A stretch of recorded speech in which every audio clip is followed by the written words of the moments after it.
You ever confronted gangs of guys with AK-47s in Eritrea?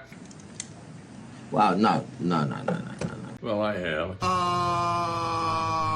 Okay. My name's John Graham, and I'm the badass granddad you didn't know you had. I'm here to tell you more stories from my adventures and offer some tips on taking risks and living a life with meaning, courage, and passion. Another one. Anyway, a while back, I was traveling the world looking for one hairy-ass adventure after the other, and I found a great one in Eritrea, in East Africa. Now, Eritrea is a mountainous area. It was either an independent country, if you believe the Eritreans, or it was a province of Ethiopia next door, if you believe the Ethiopians, and the two sides have been fighting over it for a long time.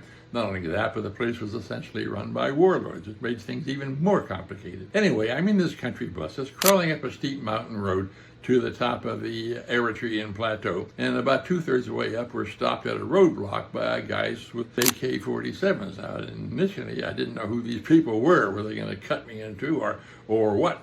But anyway, they took us, all the males, out of the bus and told us to put our hands against the side of the bus while they searched us. Now, most of the people on that bus were locals. In fact, they were all locals except for me.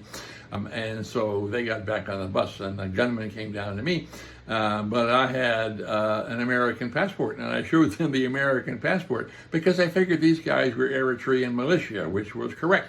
And the Eritreans loved the United States because we were shoveling a whole lot of money into the country in payment for a radar station that our Defense Department thought was important. So I get back on the bus as well. So my point of this adventure, it's really important to take risks in life, and a life without taking risks is boring and ultimately inconsequential, and I knew that. But it was important to take smart risks and not stupid ones. Was this risk going up into Eritrea a smart one? Hard to say, but I will say this, the passport was a really smart thing to do because it was my salvation. What's my point to you? My point is this. America right now is under siege. We are facing all kinds of threats, most of them coming out of the Trump White House. And people like you and me have got to combat that threats, and that means taking risks. But it means taking smart risks and not stupid ones. So what's a smart political risk?